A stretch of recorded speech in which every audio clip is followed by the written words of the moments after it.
Selamat hari Minggu adik-adik, selamat datang di minggu ke-12 setelah Trinitatis. Adik-adik, sebelum kita memulai ibadah, marilah kita bersatu dalam doa. Allah Bapa di surga, terima kasih atas berkat-Mu yang melimpah sepanjang minggu ini. Kami juga bersyukur atas kesempatan untuk tetap melakukan ibadah sekolah minggu walaupun secara online. Hari ini kami akan mendengarkan firman-Mu. Kiranya Engkau yang memberikan hikmat agar kami dapat menerapkannya dalam kehidupan kami sehari-hari. Terima kasih ya Tuhan. Amin. Hari ini kita akan membahas tentang hidup dengan sopan. Adik-adik, marilah kita membuka Alkitab dari Roma 13 ayat 11 sampai 14. Adik-adik, kira-kira kalian masih ingat gak ya topik pembahasan minggu lalu? Ya, benar sekali. Minggu lalu kita belajar tentang pengenalan akan Yesus yang adalah Mesias. Nah, hari ini kita akan melanjutkan pembahasannya. Karena kita telah mengenal Allah yang adalah Mesias, kita akan belajar untuk hidup sesuai dengan perintah atau kehendak-Nya. Tapi Kak, mengapa kita harus hidup sesuai dengan perintah-Nya? Begini adik-adik, Allah Bapa telah mengaruniakan anaknya yang tunggal Tuhan kita untuk turun ke bumi dan menjadi sama seperti kita manusia. Ia disalibkan dan bangkit dari antara orang mati untuk menebus setiap dosa dan salah kita. Dan kedatangan Mesias yang kedua kalinya sudah sangat dekat nih adik-adik. Dengan iman percaya kepada Tuhan Yesus, kita sendiri adalah anak-anaknya yang telah diselamatkan.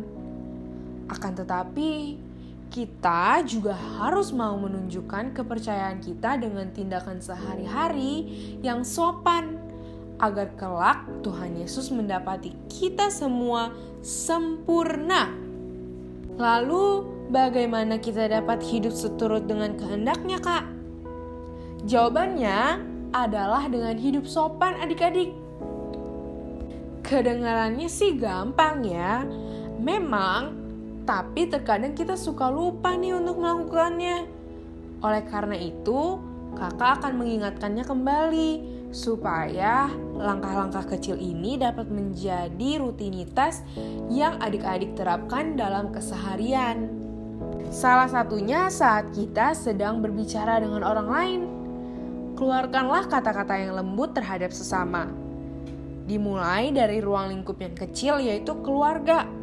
Kiranya kata-kata kita bersifat membangun dan menyenangkan hati sesama. Setelah itu, ketika kita berkomunikasi dengan teman sebaya pun, tentu kita menjadi terbiasa berkata-kata halus. Mungkin hal ini kita anggap kecil, namun dampaknya akan sangat baik. Selain itu, kiranya kita bisa menjadi anak-anak Tuhan yang berkata-kata jujur. Misalnya, ketika adik-adik diberikan kepercayaan oleh orang tua untuk membelikan sesuatu di minimarket atau di warung, maka adik-adik harus mengembalikan uang yang sisa kepada orang tua. Bila nantinya adik-adik diberikan sisanya, maka adik-adik dapat menyimpannya. Namun, sebelumnya adik-adik harus tetap mengembalikan uang tersebut kepada orang tua ya. Selain itu, bila sedang berdiskusi atau saat kita dinasehati oleh orang tua, kita juga harus mau menjawab setiap pertanyaan orang tua kita yang sesuai dengan kebenaran yang terjadi. Contoh lainnya yaitu saat adik-adik sedang berdiskusi atau saat adik-adik sedang dinasehati oleh orang tua. Kiranya adik-adik bisa menjawab pertanyaan orang tua sesuai dengan apa yang sebenarnya terjadi ya.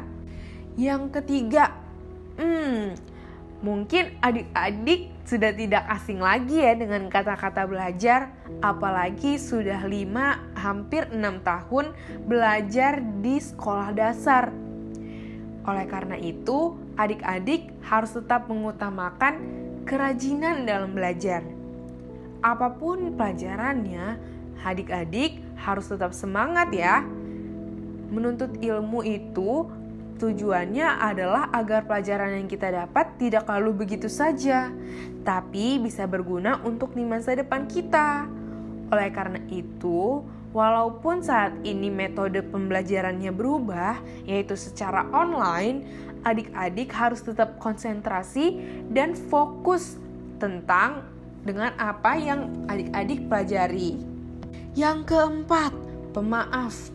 Seringkali saat kita berselisih ataupun bertengkar dengan orang lain, apalagi kalau orang lain itu adalah adik, kakak, maupun orang tua kita menjadi keras hati. Kita merasa kitalah yang paling benar, orang lain salah.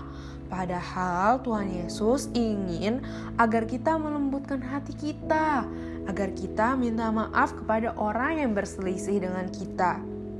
Akan tetapi, bila kita tidak salah, kita bisa juga mengalah dengan meminta maaf, supaya pertengkaran kita itu tidak berlangsung terlalu lama. Jangan sampai dibawa tidur ya adik-adik. Ingat, mengalah itu artinya menang loh. Oh iya, ketika ada orang lain yang berbuat salah terhadap kita juga harus belajar untuk ikhlas menerima ucapan maafnya. Janganlah kiranya kita dapat menerima ucapan maafnya dengan tulus. Kita juga harus belajar memaafkan orang lain adik-adik. Yang kelima, sabar.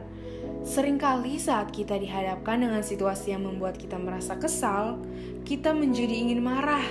Tapi ingat adik-adik, selalu sabar. Dalam setiap keadaan, hadapi dengan penuh kesabaran. Selain itu, kita juga harus sabar dalam meraih impian yang kita inginkan. Tetap semangat ya dalam memperjuangkan mimpi-mimpi kita, apalagi saat kita belajar. Dan yang terakhir, yaitu rendah hati. Sikap rendah hati ini dapat kita tunjukkan dengan gaya hidup kita yang sederhana. Berpakaianlah sesuai dengan keadaan atau lingkungan yang akan kita hadapi.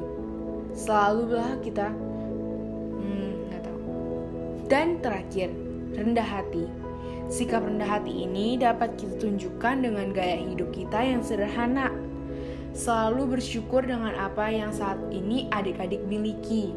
Kiranya adik-adik dapat mencukupkan diri dengan apa yang adik-adik miliki. Demikianlah pembahasan kita pada hari ini.